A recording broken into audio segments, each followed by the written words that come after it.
Hai semuanya, perkenalkan kami dari tim Kapadosia. Di sini kami ingin menjelaskan tentang pengaruh biaya electric vehicle dan emisi karbon yang dihasilkan terhadap volume penjualannya dan juga dampak bagi lingkungan di dekade mendatang. Topik ini termasuk ke dalam Affordable and Clean Energy yaitu SDG ke-7. Pada tahun 2022, para peneliti di Badan Meteorologi Inggris memprediksi rata-rata suhu tahunan bumi akan naik sebesar 1,5 derajat Celcius selama 5 tahun ke depan. Bahkan mereka juga meyakini akan muncul rekor baru suhu terpanas bumi pada kurun tahun 2022 sampai 2026. Tentunya hal tersebut merupakan berita buruk bagi lingkungan hidup kita, dan sejauh ini emisi karbon dianggap sebagai salah satu pemicu kenaikan suhu bumi. Oleh karena itu, untuk mencegah hal tersebut, para pemimpin dunia berunding dalam COP26 untuk membahas strategi penurunan emisi karbon, dan salah satu solusi yang mereka peroleh adalah menerapkan peralihan kendaraan berbahan bakar fosil ke kendaraan berbahan bakar listrik.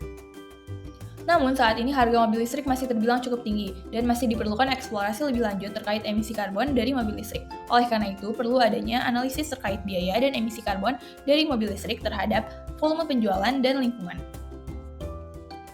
Untuk konteks dan ruang lingkup masalahnya sendiri, aspek pertama yang akan kami analisis adalah biaya. Singkatnya, kami akan menganalisis pengaruh harga baterai lithium, jenis EV, serta daya jarak tempuh dari EV tersebut terhadap volume penjualan, daya beli, dan minat masyarakat dalam menggunakan EV. Hal ini tentunya sedikit banyak akan mempengaruhi jumlah rata-rata emisi CO2 yang dihasilkan ke lingkungan. Sementara itu, konteks dan ruang lingkup masalah berikutnya yang akan kami analisis adalah emisi. Singkatnya, kami akan menganalisis perbandingan jumlah rata-rata emisi CO2 yang dihasilkan oleh EV maupun motor car dan melihat pengaruhnya terhadap minat beli masyarakat. Sebelum masuk ke dalam bagian analisis dalam video, saya ingin menjelaskan sejumlah istilah yang akan sering kami gunakan dan kami sebutkan dalam video ini.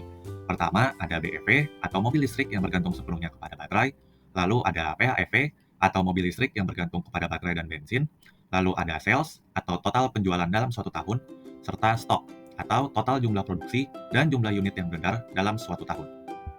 Berikutnya ada electricity demand atau jumlah energi listrik yang dibutuhkan dalam satuan kilowatt hour, lalu ada oil displacement atau rata-rata jumlah minyak bumi yang tergantikan oleh listrik. Berikutnya ada average CO2 emission produced atau rata-rata jumlah emisi gas CO2 yang dihasilkan dalam suatu tahun, dan terakhir ada mileage atau estimasi jarak yang dapat ditempuh oleh EV dalam sekali periode pengisian daya. Berdasarkan penjelasan di bagian-bagian sebelumnya, berikut ini adalah hipotesis yang kami peroleh. Pertama, jumlah rata-rata emisi CO2 yang dihasilkan EV lebih sedikit dibanding jumlah rata-rata emisi CO2 yang dihasilkan kendaraan konvensional. Berikutnya, adanya transisi dari kendaraan konvensional ke EV akan sangat membantu penanganan isu global warming. Lalu, jumlah penjualan EV akan terus meningkat setiap tahunnya.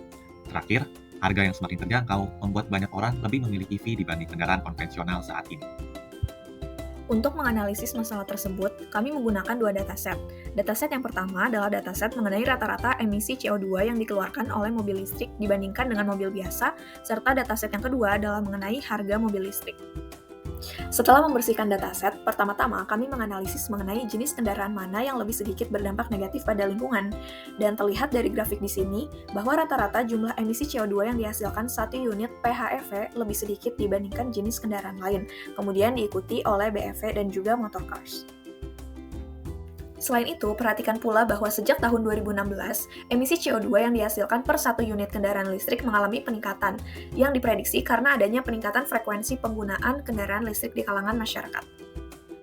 Untuk memperkuat prediksi tersebut, kami menganalisis mengenai tren produksi dan juga penjualan kendaraan listrik. Dan dari grafik ini, terlihat bahwa keduanya mengalami peningkatan secara eksponensial per tahunnya. Hal ini dapat disimpulkan bahwa masyarakat mulai mengadopsi tren penggunaan kendaraan listrik dan diprediksi akan semakin banyak setiap tahunnya. Peningkatan minat masyarakat terhadap kendaraan listrik juga kembali terlihat dari grafik ini. Secara umum, produksi motor cars masih jauh di atas produksi kendaraan listrik. Namun, mulai tahun 2016, jumlah motor cars yang diproduksi setiap tahun mulai mengalami penurunan, sedangkan jumlah kendaraan listrik yang diproduksi terus mengalami peningkatan. Namun, apakah terdapat faktor lain yang sekiranya akan berhubungan dengan peningkatan penjualan kendaraan listrik? Kami mendapat bahwa semakin tingginya angka penjualan kendaraan listrik sejalan dengan meningkatnya angka oil displacement atau jumlah minyak bumi yang berhasil tergantikan oleh listrik. Namun, peningkatan tersebut tentunya juga akan sejalan dengan semakin tingginya kebutuhan listrik yang dibutuhkan oleh BEV agar bisa digunakan dengan baik. Faktor-faktor lain seperti jarak tempuh dan juga harga baterai turut kami ikut sertakan untuk dianalisis mengenai pengaruhnya terhadap angka penjualan BEV. Dan kami mendapatkan bahwa pesatnya perkembangan teknologi pada kendaraan listrik saat ini, seperti peningkatan jarak tempuh dan juga penurunan harga baterai, merupakan salah satu alasan mengapa jumlah penjualan kendaraan listrik terus meningkat setiap tahunnya. Adanya peningkatan jarak tempuh setiap tahunnya juga menunjukkan bahwa produsen terus melakukan inovasi terkait dengan teknologi kendaraan listrik yang mereka keluarkan. Namun, apabila berbicara tentang harga, faktanya harga mobil listrik masih lebih mahal dibandingkan dengan mobil biasa. Dan benar saja bahwa harga tidak ada hubungannya dengan tingginya angka penjualan kendaraan listrik di masyarakat. Dengan emisi CO2 BEV yang lebih rendah daripada mobil biasa, hal ini ternyata sejalan dengan volume penjualan BEV yang juga semakin tinggi. Dari beberapa analisis sebelumnya, kami mendapatkan bahwa masyarakat cenderung membeli kendaraan listrik karena rendahnya emisi yang dihasilkan dibandingkan dengan kendaraan biasa. Hal ini menunjukkan bahwa masyarakat semakin aware terhadap isu pemanasan global. Selain itu, mereka juga cenderung membeli karena adanya peningkatan teknologi dari kendaraan listrik itu sendiri. Untuk memperkuat apakah benar mobil listrik dapat berdampak baik pada lingkungan, kami melakukan prediksi rata-rata emisi CO2 yang dihasilkan mobil listrik dibanding dengan mobil biasa pada 1 dekade ke depan.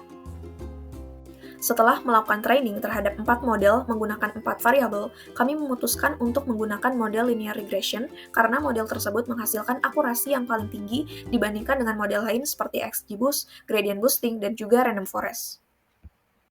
Berdasarkan hasil prediksi yang kami dapat, angka produksi dan penjualan BEV diprediksi akan semakin meningkat setiap tahunnya.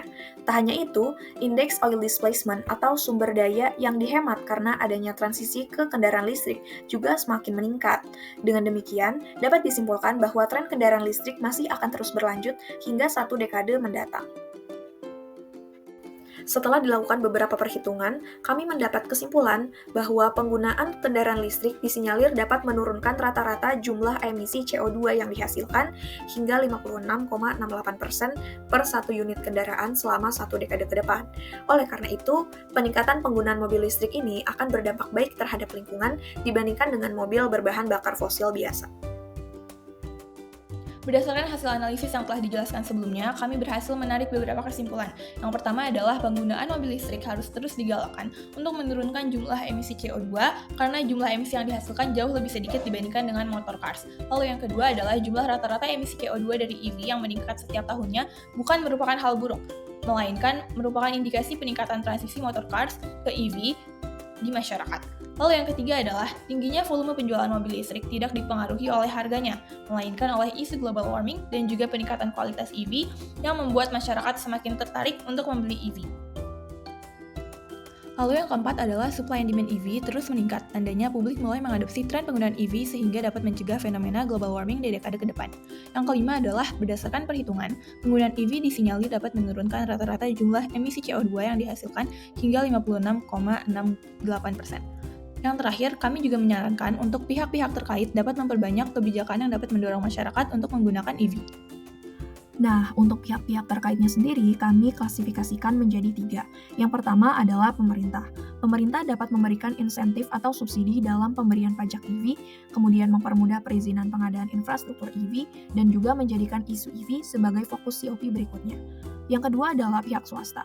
Solusi yang dapat kami tawarkan adalah bekerja sama dengan berbagai perusahaan otomotif untuk menawarkan tukar tambah atau trade-in dari motor cars ke EV.